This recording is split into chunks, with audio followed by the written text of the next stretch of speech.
இயேசு கிறிஸ்து ஒருவரே மெய்யான இரட்சகர். ජේසුස් වහන්සේ තමයි ඇත්ත සැබෑ දෙවියන් நானே වහන්සේ. வழியும் சத்தியமும் ஜீவனுமாய் இருக்கிறேன். ජීවනයේ මාර්ගයේ සත්‍යතාවය කියලා කිව්වා. அவர்தான் வழி. එයා තමයි මාර්ගය. நித்தியத்திற்கு போக அவர்தான் வழி. සදාකාල ජීවිත උන්වහන්සේ තමයි මාර්ගය. அவர்தான் சத்தியம். සත්‍යතාව. அவர்தான் ஜீவன். ஒரு மனிதனுக்கு ஜீவனை கொடுக்கிறவர் அவர்தான்.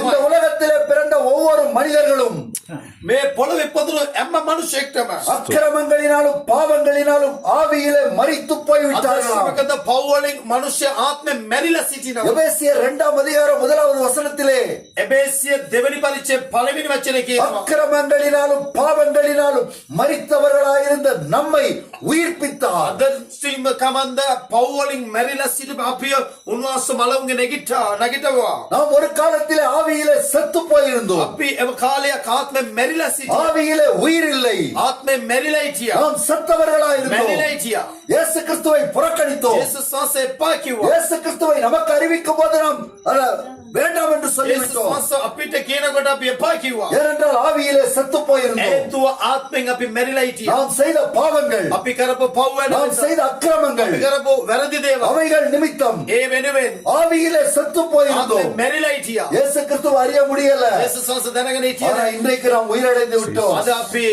ජීවමාන ඉන්නවා. இயேசு கிறிஸ்து நம்மை உயிர்ப்பித்து விட்டார். ජේසුස් වහන්සේ අපි මලවුන්ගේ නැගිට්ටා. அவர் நம்மை உயிர்ப்பித்து விட்டார். අපේ ජීවනයේ நாம் ஆவியிலே உயிரடைந்து விட்டோம். ආත්මෙන් අපි ජීවනය ලබාගෙන සිටිනවා. ஆவியில உயிர் அடைந்தாதான் ආත්මේ ජීවනය ලබාගෙන சொல்ற ඉන්නවා. சத்தியம் புரியும். ඔබ කියන සත්‍යතාව දැනගන්න පුළුවන්. நாம பேசுற சத்தியம் අපි කතා කරන සත්‍යතාව வேதத்துல இருக்கிற வசனங்கள் දෙවිනාසේ වචනය ஆவியிலே உயிர் உள்ளவர்களுக்கு மாத்திரம் தான் புரியும். ආත්මේ ජීවනයේ තියෙන හැට තමයි තේරෙන්නේ. ஆவியில செத்தவர்களுக்கு புரியாது. ආත්මේ මෙරිලා ඉන්න හැට තේරෙන්නේ නැහැ. ஆவியில செத்து போனவர்களுக்கு பைத்தியமா தெரியும். ආත්මේ මෙරිලා ඉන්න හැට පිස්සු වගේ. அவைகளை ஏற்றுக்கொண்டு மாட்டார்கள். එයාලා ඒක පිළිගන්නේ නැහැ. 1 கொரிந்தியர் 2வது அதிகாரத்துல පළවෙනි කොරින්ති දෙවෙනි පරිච්ඡේදය 14வது வசனத்துல 4වෙනි වචනය ஜென்ம சுபாவம் உள்ள மனுஷனோ அவைகளை ஏற்றுக்கொள்ள மாட்டான்.